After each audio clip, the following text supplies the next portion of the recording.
Zee 24 तास एक पाऊल पुढे। एमपीएससीची परीक्षा अखेर पुढे ढकलण्यात आली आहे। गेले 4 दिवस प्रचंड गोंधळ आणि मनस्ताप झाल्यानंतर हा निर्णय घेण्यात आलाय।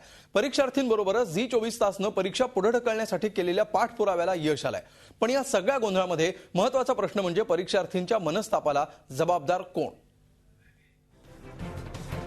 एमपीएससीने गेले 4 दिवस जो काही घोळ घातला त्यानं परीक्षार्थींना प्रचंड मनस्ताप झाला। सर्व्हर क्रॅश झाल्यानं परीक्षार्थींचा सगळा डाटा करप्ट झाला। परीक्षा अवघी 3 दिवसांवर आलेली असताना हा सगळा बोजवारा उडाला होता। तरीही कुठल्याही परिस्थितीत 7 एप्रिलला परीक्षा घेण्याची एमपीएससी आयोगाची दांडगी इच्छाशक्ती होती। फक्त 2 दिवसात जवळपास 5 लाख परीक्षार्थींचे फॉर्म्स पुन्हा भरून होणार नाहीत हे सूर्यप्रकाशा इतकं स्वच्छ होतं। तरीही आयोगाचे अधिकारी परीक्षेवर ठाम होते। 2 दिवसात परीक्षार्थी एकदम फॉर्म भरणार म्हणजे वेबसाईट हँग होणार, ग्रामीण भागात इंटरनेट सहज उपलब्ध नसतं, लोडशेडिंग असतं, या सगळ्या गोष्टी आयोगानं गृहीतच धरल्या नाहीत। या सगळ्या सावळ्या गोंधळाविरोधात झी 24 तासनं आवाज उठवला आणि परीक्षा पुढे ढकलण्याची मागणी जोरदार लावून धरली।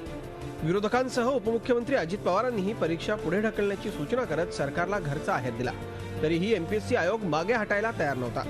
प्रोफाईल अपडेशनची मुदत संपायला अवघे काही तास राहिलेले असताना आयोगाला उशिराचं शहाणपण सुचलं आणि विद्यार्थ्यांसाठी एमपीएससीच्या मुंबई कार्यालयात मोफत इंटरनेट सुविधा उपलब्ध करून देण्यात आली।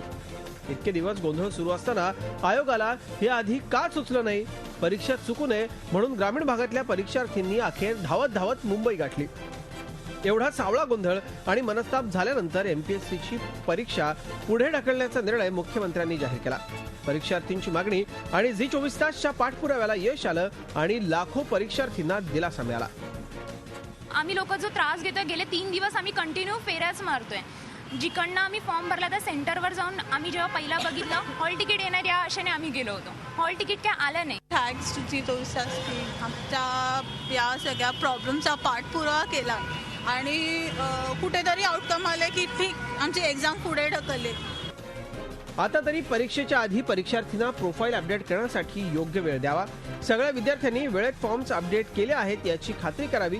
परीक्षेसंदर्भातल्या सूचना परीक्षार्थींपर्यंत व्यवस्थित पोहोचाव्यात आणि मुख्य म्हणजे परीक्षार्थींच्या फॉर्म्सचा योग्य तो बॅकअप घ्यावा याची काळजी आयोग घेईल अशी अपेक्षा आहे।